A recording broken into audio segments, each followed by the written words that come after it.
안녕하십니까. 2월 1일 강한 주식의 증시 브리핑 시작하겠습니다. 시장에 오늘도 밀리고 있습니다. 어제 나왔던 미국 시장의 재료들 뭐 그렇게 나쁘지는 않았습니다. 뭐 미국 증시에서 빅테크 종목들이 일제 급락을 했어요. 구글이 7% 급락을 했죠. 메타도 2%, 엔비디아 2%, 그리고 마이크로소프트 2.69%, 애플 빠졌고요. 아마존까지 빠졌습니다. 테슬라도 빠졌죠. 그러니까 지금까지 시장을 이끌어왔던 맥7 종목들이 빠졌는데, 얘네가 빠진 것들은 실적 발표에 따라서 차익 실현이 나오는 것이지 얘네를 하방으로 돌리는 흐름들은 아니었다라는 것들이죠.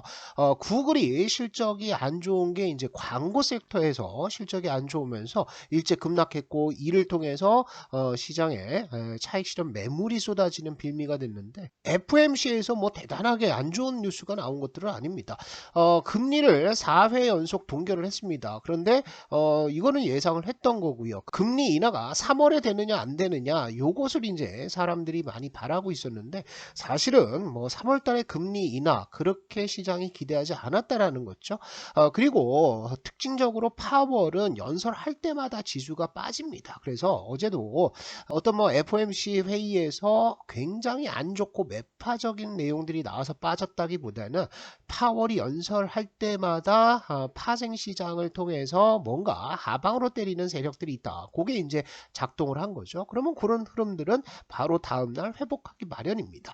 매크로 지표들 뭐 크게 나쁘진 않았는데, 이제 문제는 뭐냐면 우리 시장에 있어서 어제장의 시장 흐름을 한번 볼게요. 어제 수급들이 이랬습니다. 오늘도 역시나 똑같은 흐름으로 진행이 되고 있죠. 무슨 얘기냐? 정부에서 저PBR 관련 정책을 내놨어요. 지수를 한번 올려보겠다라는 것들인데, 저PBR 종목들 뭐 자동차가 들어가 있긴 하지만 이렇게 이제 지주사들 들어가 있고요. 은행주 있고 증권주 있고 보험주 있죠. 삼성물산 같은 경우에는 자사주를 소각하겠다라는 얘기가 나오면서 올라갔는데, 나머지는 다 빠졌습니다. 코스닥 시장은 뭐 거의 초전박살이라고 보시면 될 것 같고, 오늘도 이제 지수가 흘러내리고 있어요. 그래서 저 PBR 주들이 무엇이 있느냐라는 것들을 보면 이런 것들이 있다라는 거죠. 자, PBR이 이렇게 낮은 거예요. 0.2에서 0.6. 요 사이에 있는 업종들을 보시면 은행 업종이 있습니다. 증권주 있죠. 그리고 유틸리티 보험 있고요. 소매, 유통이 있어요. 그리고 자동차도 있고요. 상사 자본재, 건축, 건설, 요런 섹터들이 이렇게 저 PBR 종목으로 우리가 분류를 하고 있고요. 그리고 개인 투자자들이 좋아하는 코스닥 쪽은 여기 있습니다. 그죠? 반도체 여기 있고요. 조선도 여기 있고, 기계도 여기 있고. 그러니까 기계는 뭐 로봇이라고 보면 되겠죠? IT 하드웨어 여기 있고. 그죠? 이런 식이에요. 그러니까 이렇게 갈라놓고 본다면 여기서 이제 문제가 뭐냐? 자, 정부에서 저 PBR 종목들을 밸류업 시킨다. 그래서 지수가 올라가고 증시가 올라가는 것을 꾀한다. 라고 이제 정책을 내놨는데, 냉정하게 생각을 하면요. 문제가 뭐냐면 이쪽에 있는 기업들은 개인들이 투자를 잘 안 합니다. 그리고 대주주의 지분도 많고요. 어차피 주가가 올라가도 자사주를 많이 갖고 있기 때문에 대주주는 좋아요. 그죠? 그런데 개인들이 좋아하는 종목들은 뭡니까? 이렇게 안 움직이는 가치주, 소위 전통적 가치주를 개인들은 사지 않습니다. 뭘 삽니까? 성장주를 산다는 거죠. 왜? 성장주들의 주가 상승은 한번 불이 붙으면 화끈하게 올라갑니다. 대표적으로 배터리 업종들이 그런 업종이겠죠. 그래서 지금 정책이 나오면서 얘네를 갖다 패는 거예요. 누가 팬다? 연기금이 패고 투신이 패고 그 보험이 매도를 해가지고 어디로 옮겨가고 있다? 일로 옮겨갑니다. 그죠? 그러니까 오히려 증시를 밸류업 시킨다는 이 정책이 개인 투자자들을 거지를 만들고요. 그리고 대주주의 배를 불리는 거 아니냐? 이런 비판이 당연히 나오는 거죠. 자, 기업 밸류업 프로그램 개요를 한번 보시면은 기업 지배구조 보고서에 기업 가치 제고 계획 기재를 하라. 요거 일본하고 똑같은 정책을 내놓고 있는 거죠. 공시 우수법인 성정시 가산점을 부여하겠다. 요게 뭐랑 연결되냐면 요거랑 연결되는 거예요. 그래서 코리아 프리미엄 지수를 만든대요. 그래서 해당 지수를 추종하는 상장지수 펀드 ETF를 만들겠다라는 겁니다. 여기에서 뭐가 나오느냐? 패시브가 낳은 괴물이라고 그래서 페나케라고 우리가 얘기를 하죠. 그죠? 페나케라는 건 뭡니까? ETF가 만들어지고 지수가 만들어진다라고 한다면, 그죠? 이런 지수가 만들어지면 연기금을 비롯해서 이 지수를 추종하는 애들은 이거를 의무적으로 담을 수밖에 없는 거예요. 그러니까 주가를 실컷 올려가지고 ETF에 던져버리겠다 이거죠. 이거 개인 투자자들하고 연관이 있습니까? 연관이 없습니다. 그러니까 공매도 금지도 마찬가지고요. 그리고 이 저PBR 관련 정책도 마찬가지고 정부가 자꾸 시장에 인위적으로 뭔가 정책을 만들고 할 때마다 시장이 빠그러지고 개인 투자자들은 전부 다 거지가 돼가고 있는 겁니다. 그래서 여러분들이 이제라도 저PBR 종목으로 옮겨 가야 되느냐라고 물어보시면 그건 아닙니다. 그렇게 갈 필요가 없어요. 아시겠죠? 그래서 굳이 거기에 목을 매실 필요가 없다라고 생각하시면 될 것 같고요. 종목들과 지수의 흐름들 한번 보겠습니다. 자, 우리 코스닥 지수 달랑달랑합니다. 그죠? 이렇게 추세대가 있어요. 자, 문제가 뭐냐면 제가 어제 우리 무료 카톡방 라이브 강의에서도 말씀을 드렸듯이 시장이 10월 달까지 빠질 때는 글로벌 증시가 함께 빠졌습니다. 그죠? 같이 밀려 내려왔다라는 거예요. 그런데 이 이후에 반등 흐름들이 나오면서 지수가 올라가는 과정에서 문제가 생깁니다. 어떤 문제가 생기냐? 이런 것들이 생겨요. 자, 올라갈 때 우리나라 증시는 어디까지 올라갔습니까? 코스닥 같은 경우에는 880선 정도까지밖에 안 올라갔어요. 그러니까 올라가긴 올라갔는데 정고점을 못 뚫었다라는 거죠. 그런데 우리가 대표적으로 대만 증시를 한번 볼게요. 대만 증시가 어떠냐 하면 같이 조정을 받았습니다. 10월 달까지 그죠? 조정을 받았죠. 그리고 11월 달 되면서 이때부터 지수가 올라가는데 어딜 갔냐 하면 작년에 나왔던 고점을 뚫어버렸어요. 그리고 뚫고 나서 또 신고가를 갔다라는 거죠. 이거를 보면 뭘 느낄 수 있습니까? 뭔가 우리나라 시장이 삐그덕거리기 시작했다. 그러니까 여기에서 똑같이 지수가 돌아선 건 맞아요. 이거는 나스닥 시장도 마찬가지입니다. 나스닥도 보시면은 자, 어제 제가 말씀드렸죠. 나스닥도 10월 달까지는 빠집니다. 그죠? 여기까지 밀렸어요. 밀리고 나서 10월 말 11월부터 올라가는데 신고가 뚫어버렸다는 거예요. 이 차트를 이렇게 놓고 보면은 어디를 뚫었느냐? 작년에 나왔던 연고점 뚫어버렸다는 거예요. 대만도 똑같이, 일본도 똑같이 뚫고 나서 안착하고 또 가서 조정을 받는 거예요. 그런데 우리나라 시장은 어떻게 되고 있다? 여기에서 요거 이렇게 보시면 돼요. 자, 코스피나 코스닥이나 모두 자, 반등은 똑같이 하는데 가다가 주저앉아 버렸습니다. 정고점 때 뚫지 못했어요. 다른 애들은 어디 갔다? 여기 돌파하고 안착하고 더 갔다라는 거예요. 그죠? 문제가 뭡니까? 어디에서 빠그러진 거다? 이거에서 빠그러지는 거예요. 그죠? 이때 무슨 일이 있었습니까? 11월 달 초에 정부에서 공매도 전면 금지를 일요일 날 저녁에 때렸습니다. 그죠? 그리고 나서 급등했죠. 급등했다가 내려왔는데 그 이후에 상승이 폭발적으로 나옵니까? 안 나옵니다. 그죠? 정부에서 자꾸 시장에 뭔 정책을 낼 때마다 착살난다는 거예요. 이번에도 마찬가지예요. 이거 올라가고 있는 과정에서 저PBR 관련주들 뭐 한다라고 얘기하니까 뭐 하는 거예요? 연기금하고 투신들이 갖다가 패대기 치는 겁니다. 자, 보세요. 자, 수급 동향을 보시면 연기금이 팹니다. 저PBR 관련주 정책 나올 수 있다라고 얘기하니까 갖다 두드려 패요.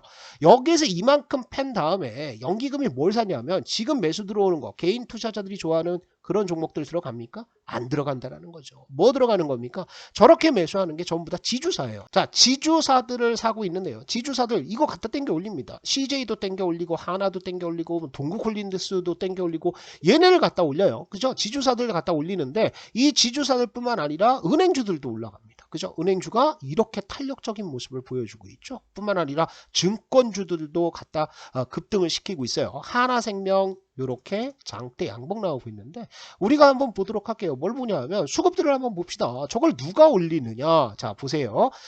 기관들이 올립니다. 기관들 중에서도 누가 올리냐? 투신 올리고요. 그죠? 보험 올리고요. 그 다음에 연기금 올립니다. 이런 흐름들이 단지 하나생명만 그런 것들이 아니라 자, 대부분의 종목들 그래요. 찍혀 있는 게 다 누구? 연기금, 투신, 보험 애들이 다 이쪽 사는 거예요. 저 PBR 종목들 사는 겁니다. 그죠? 은행주들도 역시나 마찬가지죠. KB금융 누가 사요? 연기금이 사는 겁니다. 그죠? 투신이 사고 보험이 사는 거예요. 그러면 얘네가 돈이 어디 있어서 사느냐? 이거 파는 겁니다. 자, 보세요. 삼성전자 매도를 이렇게 때렸습니다. 아침에 장 시작하고 나서 찍힌 거를 보니까요. 요것도 한번 보시면 좋을 것 같아요.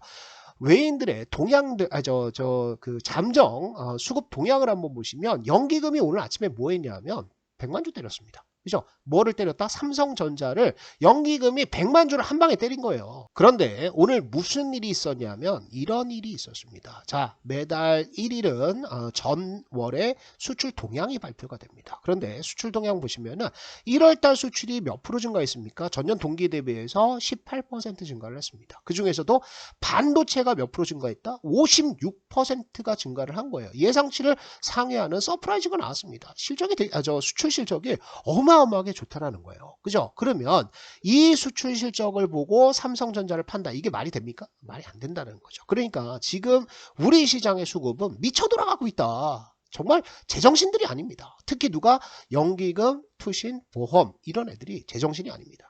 그죠? 그래서 시장 흐름들이 상당히 괴롭다. 하지만 연기금 말고 외국인들은 패시브 수급이 들어오고 있어요. 5천억 정도를 지금 때려 사고 있습니다. 코스닥 시장에서도 이렇게 사주고 있어요. 그런데 우리의 연기금 그리고 투신 애들은 뭐 하고 있다? 계속 파는 겁니다. 뭘 팔아요? 성장주들 팔아가지고 어디로 옮겨가고 있다? 저 PBR로 옮겨가고 있다. 그래서 이런 정책들이 지금 나오는 것들이 정상이냐? 그죠? 이걸 보시면 정상이냐? 정상이 아닙니다.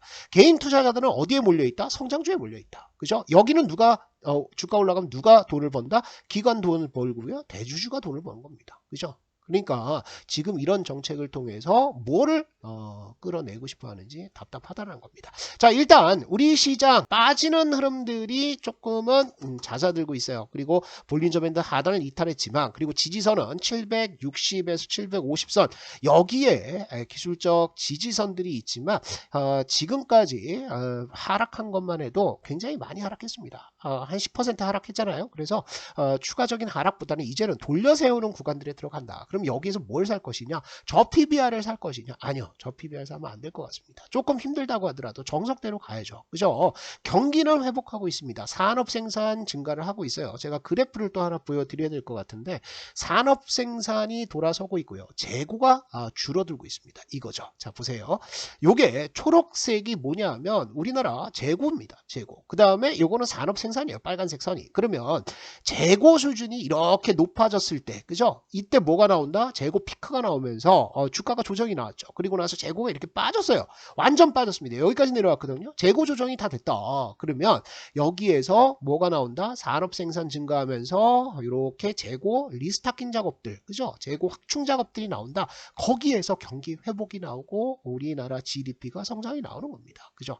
그래서 여러분들은 정석대로 투자를 하자. 그래서 반도체, 자동차 이런 쪽으로 여러분들이 관심을 가지고 계속 보는 겁니다. 자동차 쪽에는 지금 저 PBR 요 테마가 묻으면서 흐름들 괜찮잖아요. 그래서 우리 정방에서도 자동차 쪽은 지금 수익들이 늘어나고 있는데 어찌됐든 이쪽을 보는 거고요. 그러면 배터리는 어떻습니까? 배터리는 제가 계속해서 말씀을 드리고 있습니다. 배터리는 좋지 않아요. 제가 솔직히 말씀을 드릴게요. 자, 배터리가 공매도 금지하고 나면 주가가 완전 폭등할 거라고 생각을 했잖아요.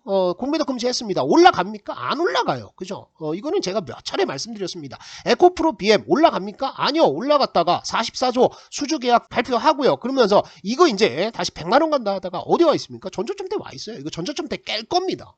깰 수밖에 없어요. 그죠? LLF 코스피 시장 이전하면 뭐 대단한 변화가 있을 것 같지만 아니에요. 여기까지 왔단 말이에요. 그죠? 이것뿐만 아니라 포스코 퓨처엠도 역시나 전저점대 와 있습니다. 그죠? 포스코 홀딩스 전저점대 깼어요. 그죠?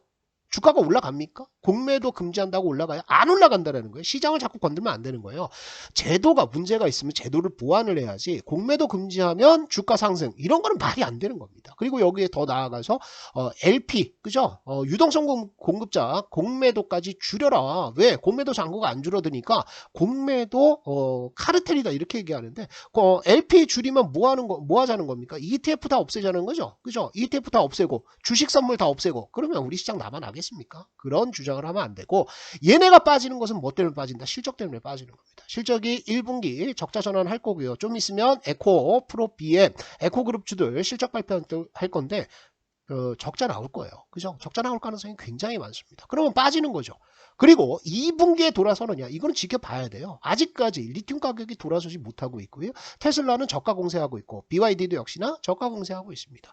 자동차의 원가의 40% 이상은 어디에서 나온다? 배터리에서 나옵니다. 그러면 원가 절감을 한다면 가격 경쟁을 해서 원가 절감을 나온다고 한다면 어디가 두드러 맞느냐? 여기가 두드러 맞는 거예요.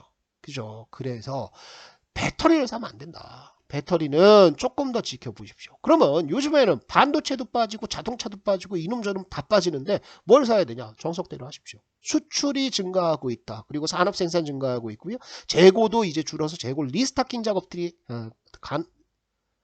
재고 리스타킹 작업들이 나올 구간들이다라고 하면 수출이 늘어나는 섹터 요런 쪽으로 들어가시는 게 좋을 것 같습니다. 구체적인 종목에 대한 얘기들은 제가 강한주식연구소에 올려놨습니다. 그래서 요 강한주식연구소 첫 번째 댓글 그리고 설명란에 있는 철저하게 더 정석적인 플레이를 해야 된다. 그래서 그런 것들을 배우실 수가 있고 종목 추천까지도 계속해서 말씀을 드리고 있습니다. 특히나 파동 추천주에 대해서 제가 매일같이 거의 매일 추천을 드리고 있는데 파동 추천주 그런 것들 보세요. 파동 추천주에서는 뭐 단타뿐만 아니라 요 카페24도 요날 추천드렸던 거 아니에요. 그러니까 이렇게 100% 이상의 상승도 나오고 200%도 먹고 하는 겁니다. 대박 종목들 잘 나오니까 강한 주식 연구소 어플은 초보 투자자 분들이라고 한다면 반드시 좀 사용을 해 주십사 당부를 좀 드리도록 하겠습니다.